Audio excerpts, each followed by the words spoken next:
Road. Turn left onto Cabinwood Road. What? You don't know where I am.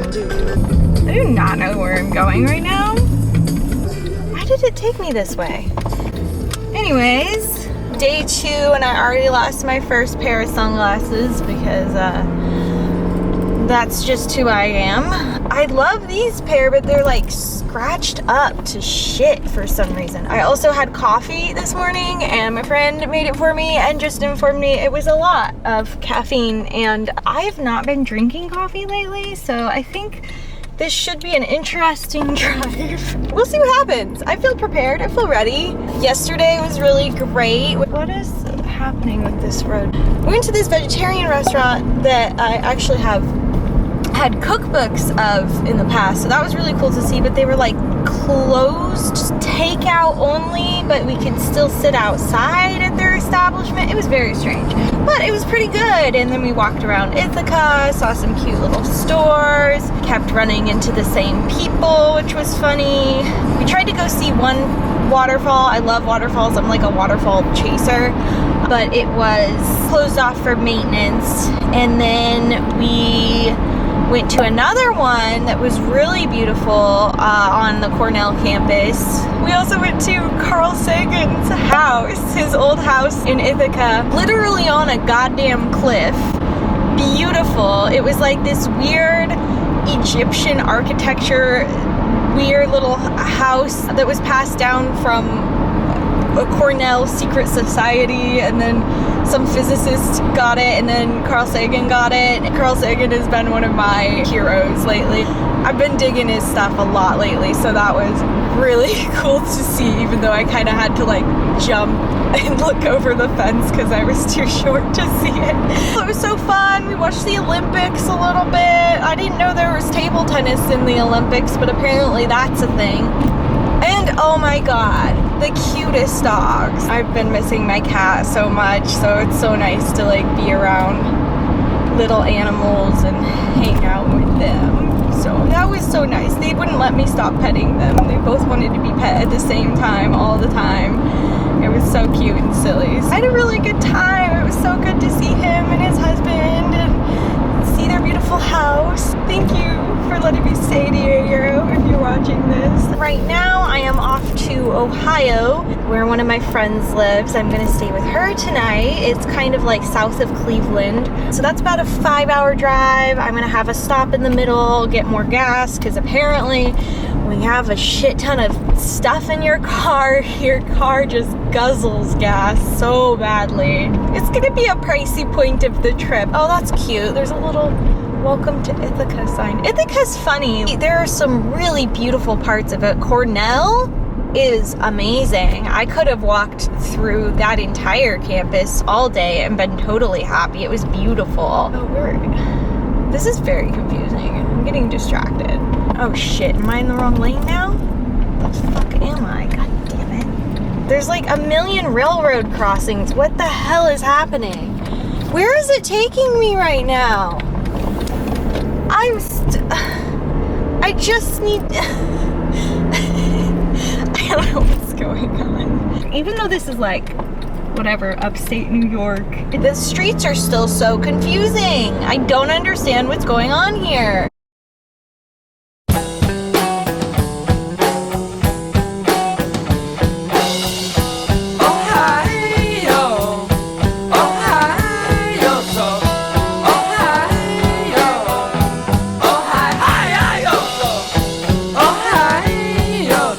Straight to Baltimore on the way, took a nap.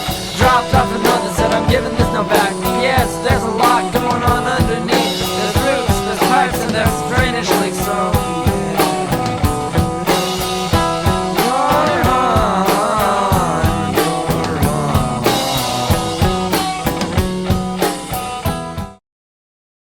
I feel like this still doesn't 100% feel real. It still kind of feels like, oh yes, I have a home to go to in Connecticut, my little apartment with my adorable wallpaper. I don't have that anymore, it's gone. Goodbye. Bye, little apartment. I miss you so much. Yeah, so far so good. I'm gonna beat a thunderstorm. I hate thunderstorms so much. Ever since I started living on the East Coast, they're terrifying over here, and I will never get used to them. And there's apparently one that's happening today, like mid-afternoon, so I'm trying to run away from it and beat it before I go, so I don't have to drive in it, because I'll cry, and that won't be good.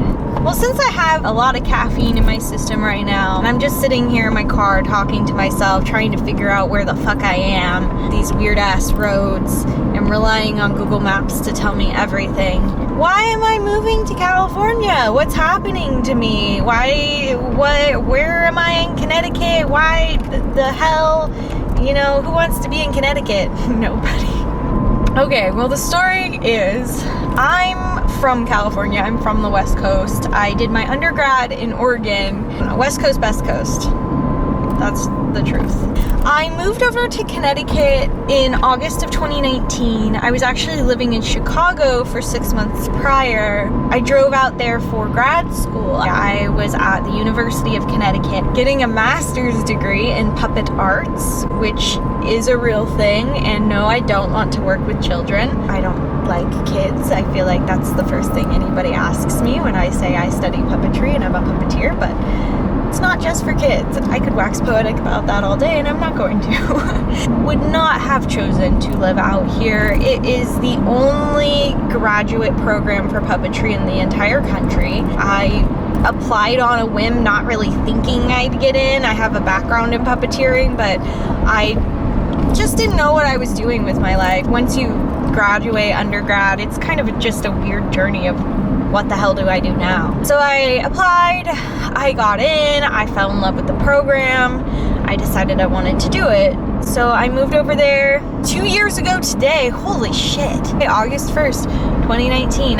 It was an adjustment for sure. East Coast is much different than the West Coast for a lot of reasons, of course. I definitely was trying to gain my footing and figure it out. I was studying what I loved, so it was really cool at first. But of course, March of 2020 comes along, as we all know, and shit really hit the fan pretty badly. So the program itself is a 2 or 3 year program, and the way it works is if you're there for 2 years for the graduate program, you get a master's degree. You can add on the extra year and get a Master's of Fine Arts, which is just a more specialized degree, and that last year you add on, you get to do a big project. You have to go through this whole proposal process, and they have to accept it, just kind of adjust things to what the department can provide for you, but you basically, your last year is just working on that project consistently. When I first went there, I was not sure what I was going to do. I didn't have a project in mind. I really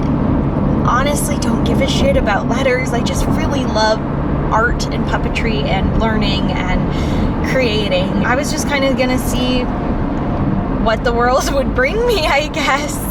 I ended up developing a show. It started gaining a lot of traction, and I started really falling in love with it and started realizing it was something I would want to do for an MFA. So I decided to try to throw my hat in the ring and see what happened, even though I didn't know what the fuck was happening in life or with me or the world or anything. So I did my proposal in February, it got accepted. Then I went through all these hoops and hurdles for how I was going to accomplish this project, because it is a big project. It's a big stage show. It was originally had like a 3-story scaffolding set, 9 performers, 4 puppets, 2 of which were very, very large puppets that took up the whole stage.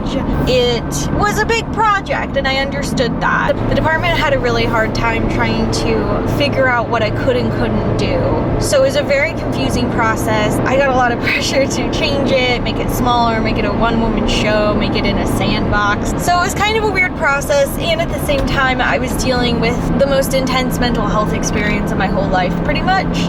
Mental health is something I have always struggled with pretty much my entire life. I just have a brain that gets really emotional and really confused a lot of times. Some stormy waters to navigate. So 2020 brought 2020. I was going through a lot. At the same time, both of my younger sisters are getting married still. My mom and dad moved out of our childhood home. My childhood dog is like getting super, super old. So it was a lot going on. It took a long time. I decided, you know what? I'm not gonna do this right now. I'm not in a healthy enough place. There's too much happening on the West Coast that I'm gonna have to literally come back and forth at least 3 times over the year that I would be doing this massive project. The trip over there is such a pain in the ass. It is literally a huge day-long thing that you have to plan out for 8 hours total of, it's more like 10 hours total with all the driving to the airport and stuff like that, because I have to do a transfer because the tiny little airport that's in Connecticut, there isn't a direct flight over to Sacramento where my family is. So it's a whole process. I bring my cat a lot of the time because she's my emotional support animal and she travels really well, which is really nice. It's a lot. It sucks. And to have to do that multiple times while also balancing this big show, while also just like helping with the weddings, the bachelorette parties. So I decided against it. I'm technically on a leave of absence with my department. I spoke in length with them about this, so they're very aware of my situation. I'm very open about my mental health. They're a very, very kind and caring department, and I'm really so thankful for that. It's a tiny little department. When I say tiny, in my year there were 3 of us pursuing this graduate degree.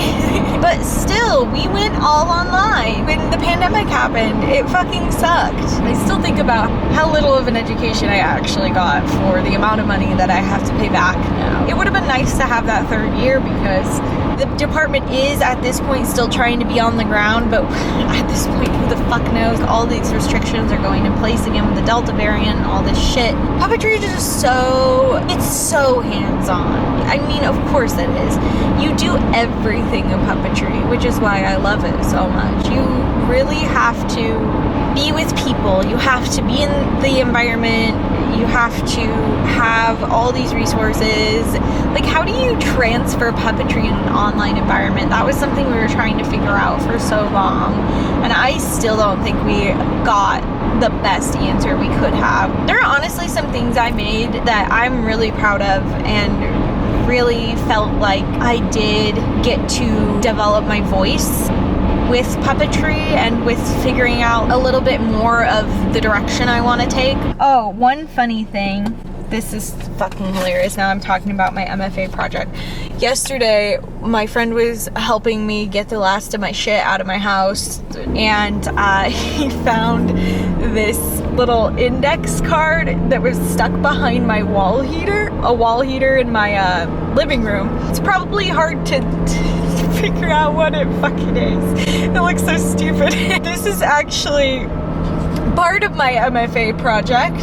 I was in this production development class. Part of it, we had to do like a little storyboard where we show like what was happening on stage at the time. This actually was a scene that's like the panic bird puppet I have, and then there's like the girl character tearing down these posters and pages that are all over the set.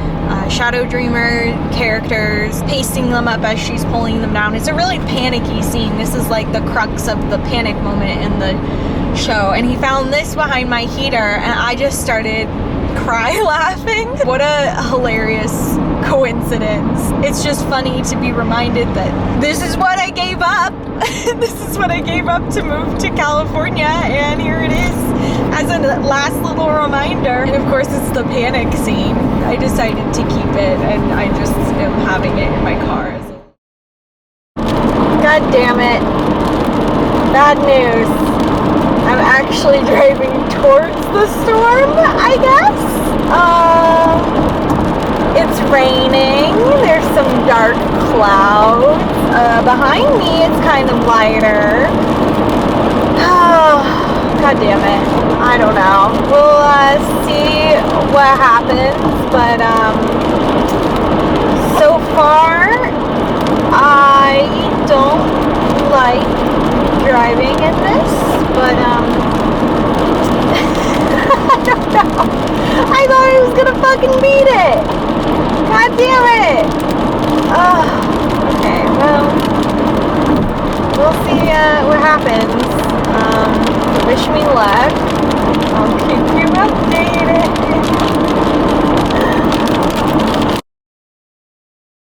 Okay, on the road again. I stopped and got gas really quick so I don't run out. I went to the bathroom in this really nice rest stop, actually. It had like a lot of stuff. And I'm off. I'm like 2.5 hours away. It has not stopped raining. I thought I was going away from the storm, but surprise, surprise, I am going towards it. I looked at the radar map and it's not gonna be a great time. So, gonna take it slow, gonna be chill, gonna eat a little snack. But yeah, it should be a fun drive. Stay tuned. I see the light. Oh my god, this has been nuts. There was one point there I was afraid I was gonna have to pull over. It was pouring so hard. I don't know if you can even hear me over how loud it is, but I see blue. I see blue skies finally. Come on. I'm almost there. I hate it. I hate it.